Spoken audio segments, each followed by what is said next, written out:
Olá, que bom que você está aí. Eu sou José Marcelo Santos e este é o Novos Caminhos. No programa de hoje, a gente vai falar de uma novidade que já está rodando pelas estradas brasileiras. É que a Seara acaba de colocar em circulação o primeiro carro totalmente elétrico para transporte da carga dela. É um carro com zero emissão de carbono e a gente vai entender nesse programa o funcionamento desse carro, a tecnologia, as vantagens desse carro, a capacidade de transporte de carga a longa distância, e quem vai explicar tudo isso para a gente é o Jonas Rabelo, que é gerente de logística da Seara.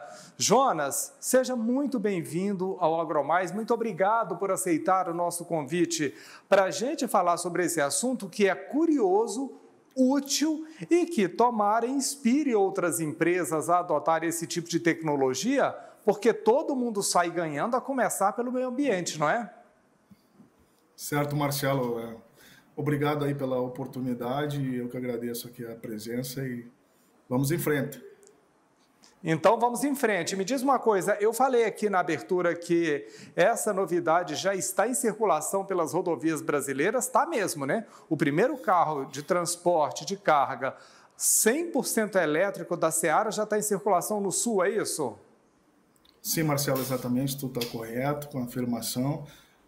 O nosso caminhão, né, que a gente chama de VUC, Veículo Urbano de Carga, né, e-VUC de elétrico, né, ele roda aqui no estado de Santa Catarina, na cidade de Itajaí, Balneário Camboriú e Redondezas.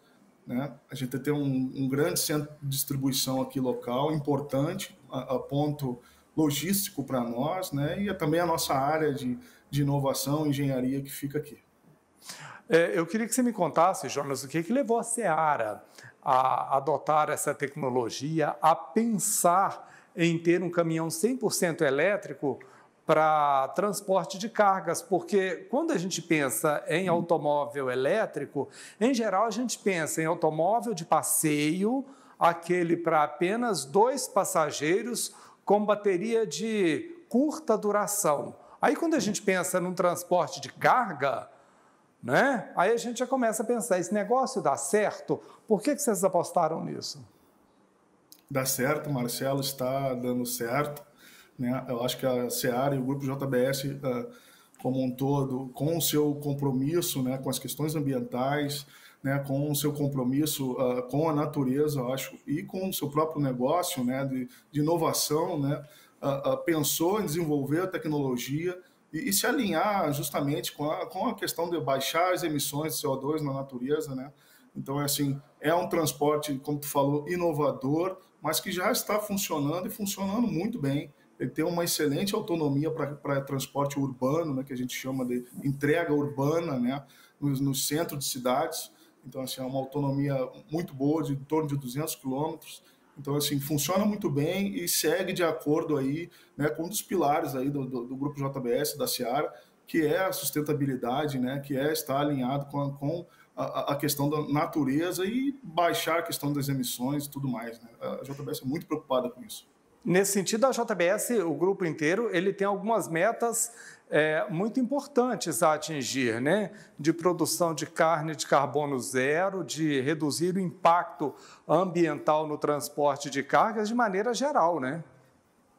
Com certeza, Marcelo, o nosso compromisso é com toda a cadeia, né? Esse é um projeto piloto, mas ele é só a ponta do iceberg, né? Eu acho que a empresa se preocupa com a cadeia como um todo, desde do seu produtor, dentro das indústrias, nos centros de distribuição, né? Eu acho que esse é um compromisso nosso e desenvolver tecnologia e inovação para estar justamente alinhado aí com as questões naturais, né? Da questão de baixar as emissões. Isso é um compromisso que a gente só está começando e a gente vai acelerar muito isso.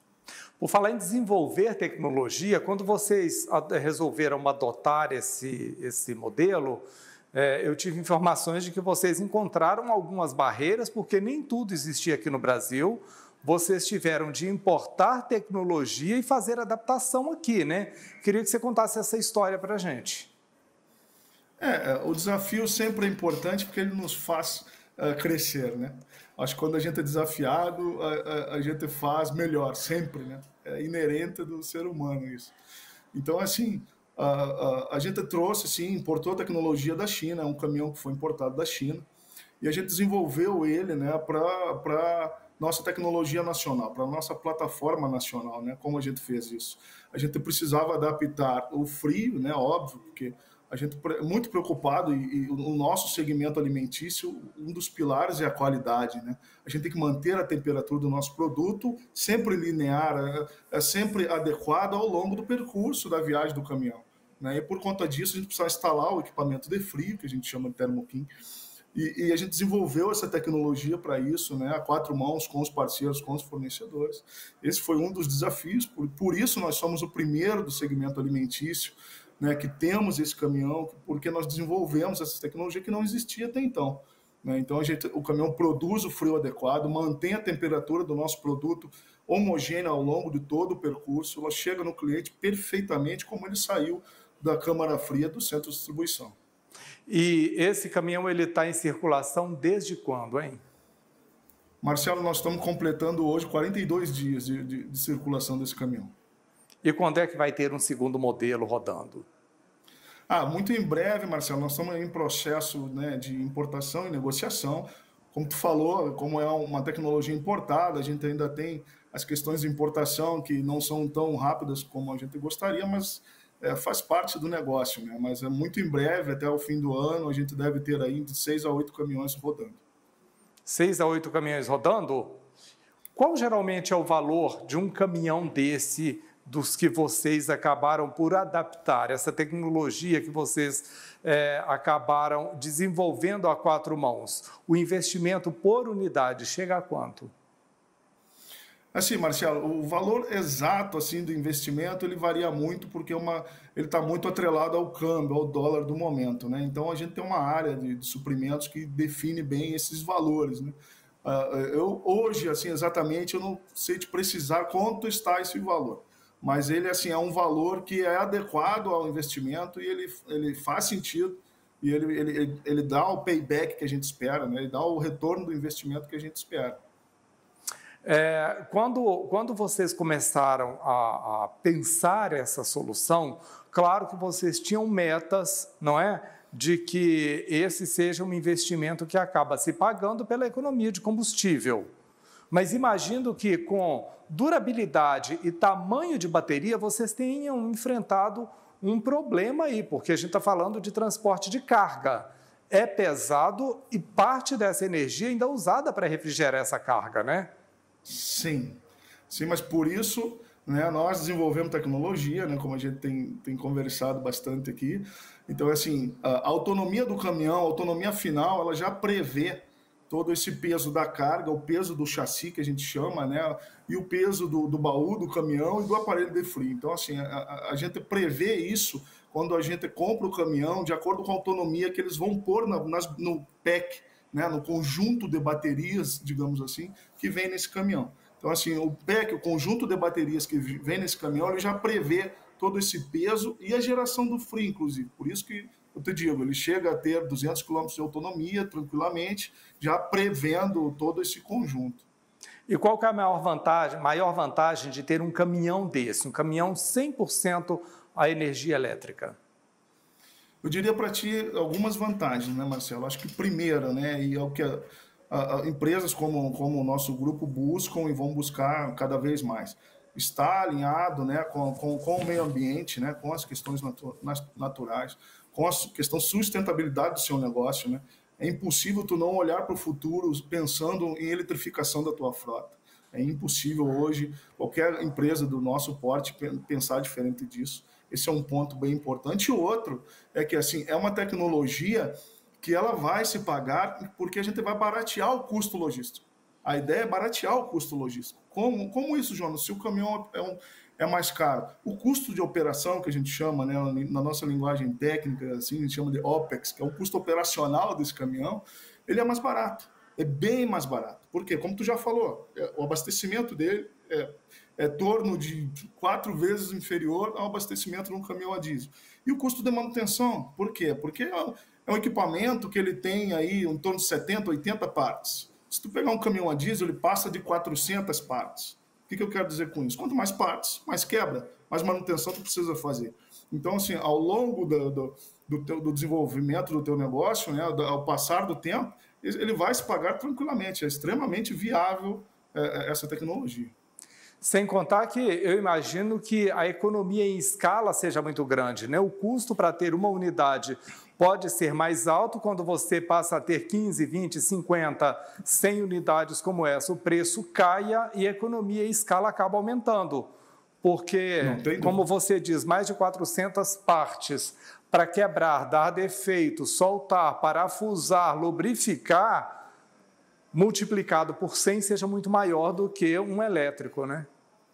Exatamente. Perfeitamente a colocação. Esse é o ponto. Na comparação com poluição, um caminhão a diesel comum, ele chega a lançar quanto de CO2, desse gás que provoca e agrava o efeito estufa? Quanto ele chega a jogar na atmosfera, hein? Um caminhão a diesel comum do mesmo porte, exatamente do mesmo porte desse nosso caminhão, ele chega a jogar de 5 a 6 toneladas por mês na atmosfera. Né? Então, é como se nós estivéssemos tirando 5, 6 toneladas de CO2 da atmosfera, porque a gente substitui. Então, assim, a gente não está fazendo um processo só de ampliação da frota, a gente está substituindo mesmo. Então, a gente tira um caminhão a diesel e coloca um caminhão elétrico. Quando a gente fala de caminhão elétrico, a gente está falando de bateria de lítio, é isso mesmo? Uma bateria com o mesmo equipamento que a gente tem, a bateria do nosso celular, correto? Exatamente. Só que numa escala muito maior. Isso. E eu queria ver de durabilidade, porque a gente, quando compra um telefone celular, ele vem com a bateria com 100% de capacidade. Com o tempo, ela vai perdendo capacidade de reter carga e ela vai durando cada vez menos horas. O que acontece com a bateria de um caminhão desse, por exemplo? Qual que é a autonomia dela e como é que você imagina a durabilidade disso? Então, vamos lá, Marcela. Boa, excelente pergunta, eu gosto muito de falar disso. A bateria desse caminhão ela é projetada para durar até 14 anos. Tá?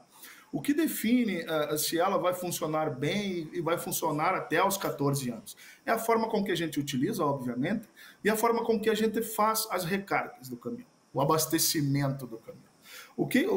Como a gente faz isso? Né? Existem 2 formas de abastecer que a gente chama, que é uma forma de concorrente contínua e outra concorrente alternada. O que é isso, Jonas? A corrente contínua ela é uma corrente de alta tensão, digamos assim. Uma energia que a gente usa na indústria, principalmente, para maquinários mais pesados. E a corrente alternada é como se fosse da nossa casa. É a energia que abastece a nossa casa, por exemplo. Uma tomada 220, igual o estado de Santa Catarina tem, que é comum. Né? O estado de São Paulo, 110, enfim. Mas é assim que funciona. E quando eu utilizo a corrente contínua de alta tensão, eu energizo muito rápido essa bateria. Ou seja, eu encho a bateria do meu caminhão mais rápido. Eu levo 2, 3 horas para completar 100% da carga do caminhão. Então, eu exerço uma força muito grande dentro dessa bateria, digamos assim. Se eu usar a corrente alternada, eu vou levar entre 10 a 12 horas para carregar a bateria do caminhão. E aí eu carrego de uma forma mais lenta, digamos assim. E aí, com isso, eu não exerço tanta força, a bateria não aquece tanto, ela vai durar mais tempo. Então, é isso que define a durabilidade da vida útil da bateria. Não influencia na autonomia do caminhão, apenas na vida útil da bateria. Quer dizer, ele vai continuar fazendo lá os 200 quilômetros dele, essa bateria é que, em vez de durar 14 anos, vai durar 10, 8, 6. Não tanto, Marcelo, não tanta diferença. De 14, eu diria que ela baixa aí para os seus 12, 11, nem 10 anos. Não faz tanta diferença. Tá? E acesso a esse tipo de bateria? À medida em que a frota brasileira for sendo trocada, você acredita que a indústria vai aumentar a escala de produção para que ela se torne mais acessível? Mas não tem dúvida. Basta ver o exemplo dos celulares, né? Hoje nós temos celulares, né, com multifunções, né, com câmeras 16, 30 megapixels que custam R$1.000. E coisa que há 2, 3 anos atrás custavam 4, 5 mil reais. Então é o mesmo exemplo. Então, assim, ao desenvolver tecnologia, essa escala aumenta, né? O mercado começa a consumir e aí o preço, obviamente, vai baixar. Tem uma outra coisa que você começou a falar sobre esse transporte urbano de cargas com os caminhões elétricos e que eu queria explorar um pouco mais, é porque são caminhões mais silenciosos, é isso? Diminui o barulho nas cidades. Completamente, Marcelo. Se tu andar num caminhão desse, gostaria até que se tu nos visitasse, eu pessoalmente faria questão de te levar para dar uma volta no caminhão. Então, assim, tu imagina tu andando no metrô de São Paulo, vazio, não no dia do rush, por favor, né? Então, é o mesmo efeito. É assim, praticamente zero ruído, tá? Inclusive, esse caminhão nos possibilita trabalhar em áreas que haja uma restrição de ruído, por exemplo. Exemplo, São Paulo, centro de São Paulo à noite, tem restrição de ruído. Tu não pode trafegar um caminhão em determinadas regiões depois das 20 horas. E com esse caminhão tu tem essa possibilidade, porque é praticamente zero ruído. O ruído que ele faz é o atrito dos pneus. Não, o motor não tem ruído. É quase como empurrar um carro desligado? Praticamente, Marcelo. Boa analogia, praticamente. Isso acaba abrindo outras possibilidades de transporte, inclusive possibilitando ampliar o horário de atuação nas áreas urbanas. Posso entender assim? Pode sim, inclusive é um processo mapeado dentro desse projeto. Tá? Entrega em hospital, então, fica uma maravilha, né? Com certeza, Marcelo, com certeza. Não há restrição de ruído. Se houver restrição de ruído, por uma questão de lei municipal que seja, não é o caso desse caminhão. Você me falou que esse modelo de vocês já está em circulação aí no Sul, não é? Eu queria que você me dissesse onde ele está em circulação e a possibilidade de ampliação para onde? Sim, ele roda no estado de Santa Catarina, nas cidades Itajaí, Balneário Camboriú principalmente, né? A gente faz um roteiro como se fosse um triângulo, né? Ele roda aqui. O projeto prevê ampliação, né, para o país, as grandes capitais que tenha uma característica parecida com a região aqui, exemplo, São Paulo, Belo Horizonte, Rio de Janeiro, Curitiba, Porto Alegre. Então, assim, a gente já almeja caminhões semelhantes rodando nas capitais. E já dá para a gente começar a sonhar com esses caminhões rodando nas rodovias brasileiras, fazendo o transporte de longa distância? Transporte de longa distância, Marcelo, eu diria que é um passo além do projeto, né? Porque a gente precisa realmente ter a questão do reabastecimento, né? O reabastecimento, postos de abastecimento. Mas eu acho que é o caminho, como isso é uma tecnologia, como a gente já falou lá no início, né? Que não tem como o país, as empresas como um todo não olharem para frente sem olhar a eletrificação. Então a gente vai ter, eu acho que muito em breve, eletrovias, como a gente já tem em alguns lugares, ainda iniciando, mas já tem exemplo, Foz do Iguaçu, no Paraná, a Paranaguá, Porto de Paranaguá, a Foz do Iguaçu, existe uma eletrovia que tem postos com abastecimento para caminhões e carros de passeio elétrico. Ô Jonas, eu te fiz uma provocação, na verdade, porque eu queria que a gente chegasse a esse raciocínio. O Brasil discute muito redução de gases do efeito estufa, discute muito a necessidade de modernizar transporte de cargas, mas os governos, de maneira em geral, eu não estou falando deste ou daquele governo, estou falando de governos, não é? Como a gente fala de Estado. O Estado brasileiro, né, precisa fazer alguns deveres de casa. Investir nesse tipo de rede de abastecimento para que as empresas e até as pessoas possam adotar o carro elétrico é uma das necessidades? Você entende isso como um dos gargalos? Eu não vejo como um gargalo, Marcelo. Eu acho que o governo ele faz o seu papel regulamentador, né? Eu acho que o governo ele nos ajuda e nos apoia no sentido de regulamentar o segmento, no sentido de padronizar, né? No sentido das agências controladoras. Eu acho que o governo é parceiro nesse sentido. E acho que as empresas, aí, através dos postos de abastecimento, as empresas que fornecem energia, né, que hoje são todas privadas, elas já estão desenvolvendo, exemplo da Copel, que eu falei no estado do Paraná, que desenvolveu essa eletrovia, né, a Celesc, em Santa Catarina, também já iniciou esse projeto. Então, assim, eu vejo o governo como um grande parceiro, ele regulamentador, né? E nós, a iniciativa privada, sempre puxando o trem, né? Puxando o carro. Era exatamente nesse sentido que eu estava falando para você do papel dos governos, de criar essa estrutura para que esse serviço possa ser oferecido, né? De criar as condições, sejam condições de legislação, seja das condições da própria infraestrutura para permitir que esse serviço seja oferecido, né? Porque a partir daí, imagino que para vocês, por exemplo, poderia ser mais interessante ter uma frota inteira para fazer transporte de longa distância, não? Com certeza, eu acho que assim, a JBS, de novo, com o seu compromisso, né, de sustentabilidade, é o que ela busca, e é o que a gente vai buscar incessantemente, essa questão, está alinhado com a questão da sustentabilidade, padronizar a nossa frota assim que possível dentro da eletrificação, né? E acho que, de novo, o governo ele vai ser parceiro, ele é parceiro na regulamentação, ele, através das agências reguladoras e as companhias fornecedoras de energia, nós vamos conseguir desenvolver tecnologia no Brasil, não tem nenhuma dúvida disso, né? O prazo que isso pode acontecer, a gente não sabe exatamente, mas não tenho nenhuma dúvida que está muito perto, Marcelo. Não tem como olhar para o futuro sem olhar para a eletrificação. Eu quero aproveitar essa conversa com você para falar de uma meta do Grupo JBS, né, que é a primeira grande empresa global de proteína a estabelecer a meta net zero até 2040, não é isso? Queria que você explicasse isso para a gente.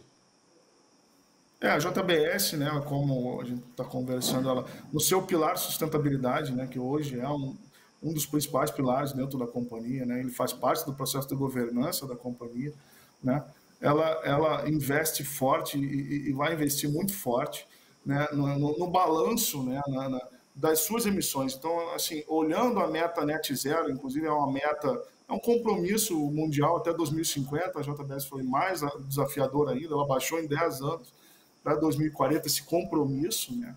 Então, assim, investindo justamente na sua cadeia como um todo, né? Como eu falei, ela olhando desde o produtor, né, até dentro da indústria, né, como que a gente produz, né, o tipo de embalagem, né, como a gente refrigera, como a gente tira o produto de lá, como a gente transporta para o nosso cliente, exemplo do nosso projeto aqui. Então, assim, olhando tudo isso, a JBS está muito engajada com essa meta e já começou. Não é discurso do Jonas, o caminhão está rodando, é prova, e a gente tem meta de já aumentar até o fim do ano, e tem meta nos próximos 5 anos, né? Então, acho que a gente está muito alinhado com isso. E quando a gente fala desse tipo de meta, desse tipo de compromisso, ele atende também a uma demanda global, porque a gente tem consumidores que percebem esses compromissos e esses diferenciais em todo tipo de produto que leva para casa, né? Hoje ninguém só empurra carrinho no supermercado, né, Jonas? Com certeza, Marcelo. Vou citar um exemplo aqui. Eu tenho uma guria, uma filha de 11 anos, né? E ela já tem uma preocupação, inclusive, quando ela termina de comer determinada, né, doce, produto lá que ela consumiu. Ela, papai, essa embalagem aqui é plástico, né? O que vai acontecer com essa embalagem depois? Então, assim, coisa que eu, Jonas, né, nos meus 40 e pouquinhos, não pensava quando eu tinha 11 anos. Né? Não pensava mesmo, não tinha devida noção nem ideia de como fazer isso. E a JBS é muito preocupada com isso, com o desenvolvimento da embalagem, com as embalagens biodegradáveis, né, como vai ser o descarte disso, né? No caso do projeto do caminhão, como que a gente vai tratar quando a gente tiver que reciclar essa bateria, o que a gente vai fazer com isso? Existe todo um mecanismo, toda uma ciência por trás disso, né, pensando justamente nas nossas metas de sustentabilidade.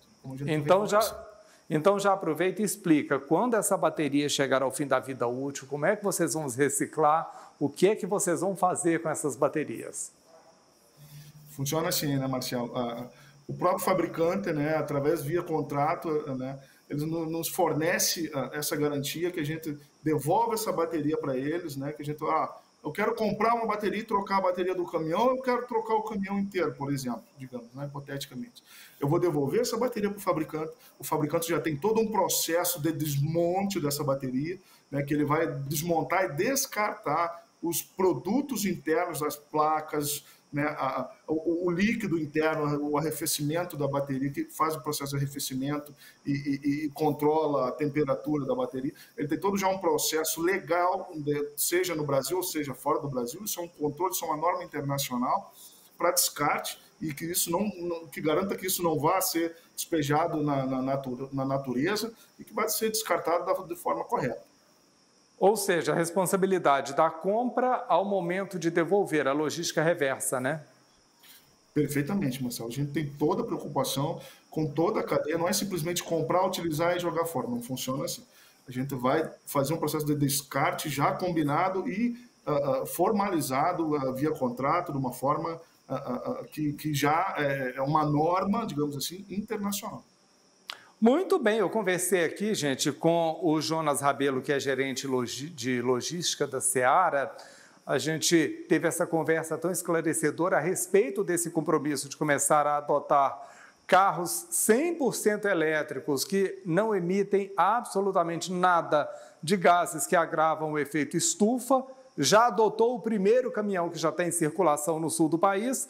Jonas, quero muito te agradecer pela entrevista, muito bom ter vocês aqui e sejam sempre muito bem-vindos aqui ao AgroMais, viu? Marcelo, nós que agradecemos a oportunidade de estar com vocês e poder trazer informação aí para o teu público, para todo mundo. Obrigado. E tendo mais informações, nos acione aqui, tá? Com certeza, Marcelo. Muito obrigado.